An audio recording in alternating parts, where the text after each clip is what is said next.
It's his story. Well, I started the band the idea of the band back in Philly, and it wasn't until I moved out to LA that I met Jody and Nick and Kyle, who's just off camera.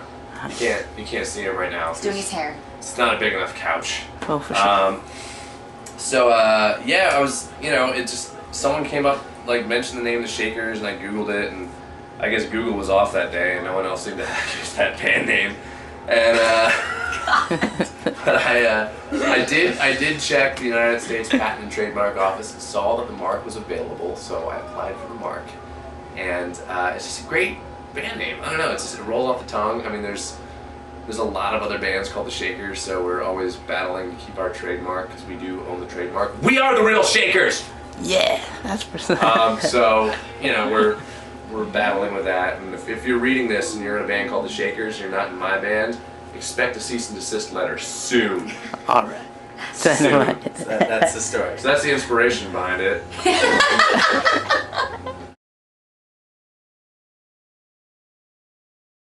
We recently acquired the harmonicas. The guys got me harmonicas for Christmas. They fit perfectly. They're in the helmet. Wait, then I misunderstood the question. That doesn't fit. That doesn't fit. Yeah, that doesn't fit.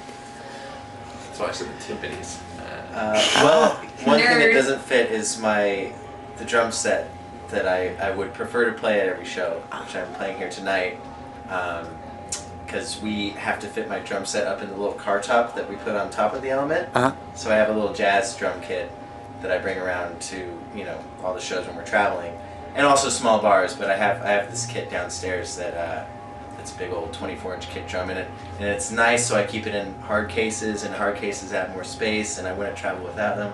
So anyway, that's one thing that doesn't fit is Nick Woods' ideal kit. I play the mandolin, and there's really no need for it. You could probably squeeze it in there if we had to. You could probably fit right on someone's lap. I could probably play it the whole ride. I could just play it the whole ride. And just regale us with my jazz fusion Gaelic blend of. That would be nice. Mandolin. I would give anything if there was just a little bit more room for one other girl in the car. Just one girl that can be with me. I'm so outnumbered. All right. That's all. That's not an instrument, Johnny. Sure, I can find it. It's not 6, 7 inches. Stop.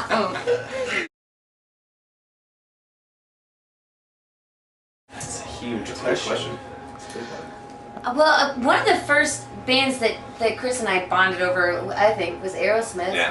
We always kind of liked how many different, I always loved that old speakeasy sound that he would use. David Lee Roth would do the same thing, just kind of inserting all these like cool little melodies in with rock, things that you wouldn't think would fit.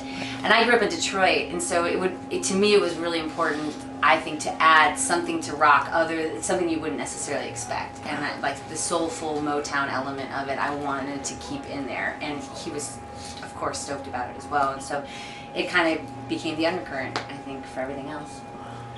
Pretty gnarly. That's pretty awesome. Kyle's here. Kyle. Keep going. Oh, Palladium. Palladium. Yeah, that's the next one. Very cool. Us two buddies, recently got to go see. I love all things Dave Grohl, and I work for a law firm that recently has been doing all the documentary work for him. So I got to see the Foo Fighters Back and Forth documentary before it came out, and the Sound City documentary before it came out, and I've just been falling in love with these documentaries. And we got to go see the Sound City Players perform at the Palladium, and I had actually never been there before, and it was just like. It was just one of those moments where it's like, oh man, this place it's big. It's a big room. It's much. I mean, it's probably, I'd say 3 or 4 Roxys, something like that. Yeah, I'd say it's big, and we can't wait. I mean, obviously, Staples Center. Yeah. Well, that'll be part 2 I'll of 2014. I've seen some really cool shows at the El Rey. The El Rey would be awesome to pack in. Oh yeah. Lots of all those venues. The Wiltern. I'd love to pack the Wiltern one day. I think Palladium, I think we're all on board to kind of make that the next step.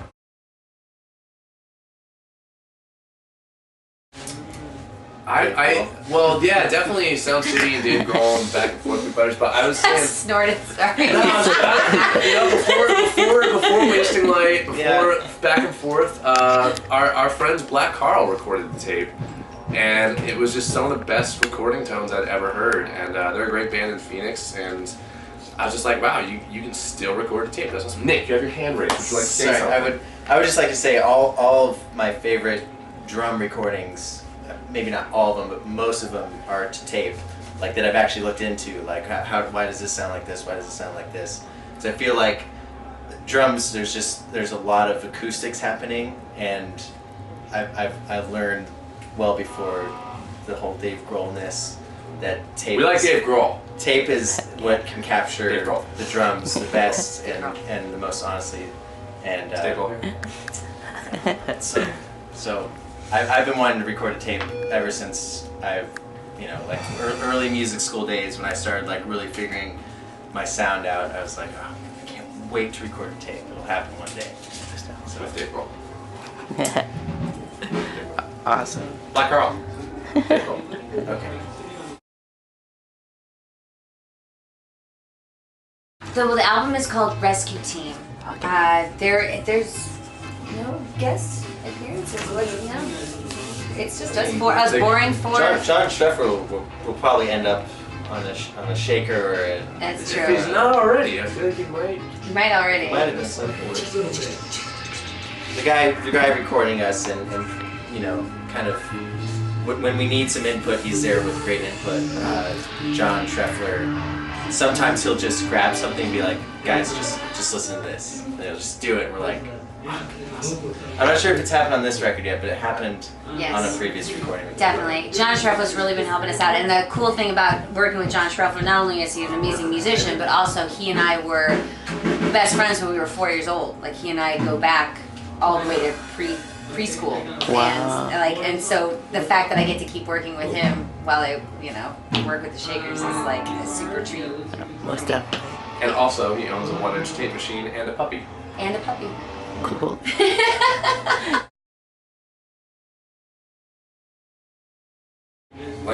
Like for us to play a festival with whoever we wanted. What is his name? What's the name of that drummer I really like? I'll think of it later. Definitely our buddy Black Carl from Phoenix. Dave Grohl? Oh, yeah. That was the guy I was thinking about. oh, there it is. Dave Grohl. Anything. Queens of the Stone Age with Dave Grohl on drums. To the side. It's right by that Foo side. Fighters. The Nirvana trio with Paul McCartney leading. That'd be awesome. Actually, anything Paul McCartney would be great. Aerosmith. Are they kind of? That's fine. Aerosmith would be wonderful. It could be Dead or Alive too. It's not Bon Jovi. I'm just saying we could be Dead or Alive. And anyway, Aerosmith, any era of Aerosmith, I would be very happy to be on a. If we could resurrect Bon Scott era AC/DC, that'd be badass. Oh my God! If we could resurrect Bon Scott just to hang out with me. Ooh, the Band of Gypsies. Can we sneak some Buddy Miles in there?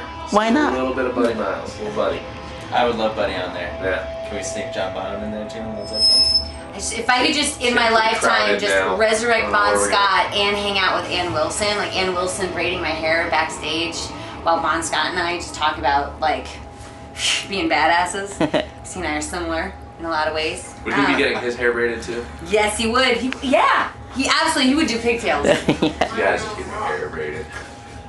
Pretty awesome. That would be it.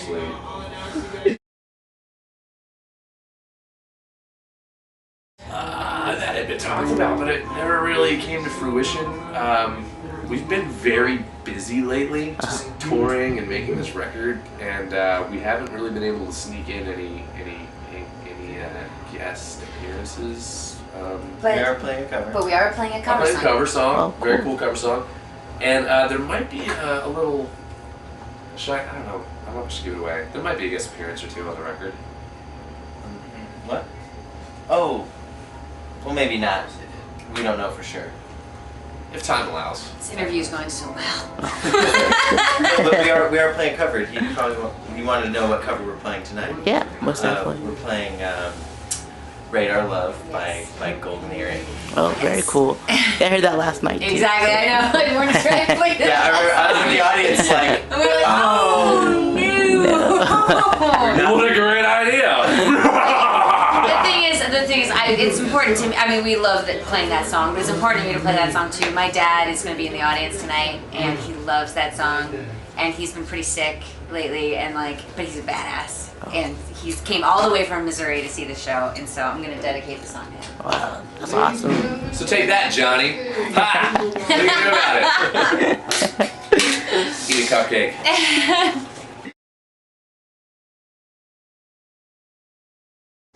Favorite concert? Of all the places we've played, Or East Coast. Yeah, any show. any show. Yeah, ever, yeah. that's such a hard question. Yeah. I think every show is my favorite, really. Unless we had some really, we have a lot of really great out of town shows. We've had some awkward ones recently. Awkward shows never fun, but I won't name any towns.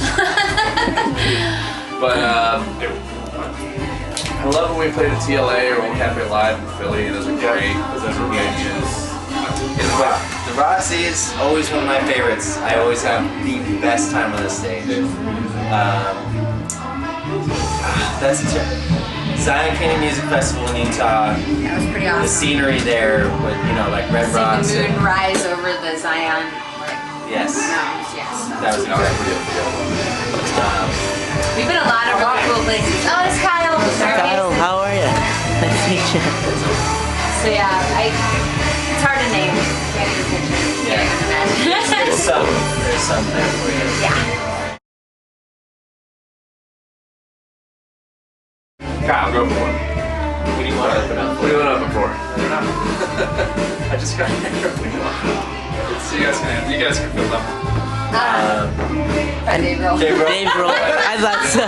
That was the give me. Foo Fighters, it could be Vultures. Dave Grohl solo project. Dave Grohl playing drums for Queens of the Stone Age. If Dave Grohl was playing drums for Dave Grohl on lead guitar and vocals with Dave Grohl playing bass, I would like to at least watch that.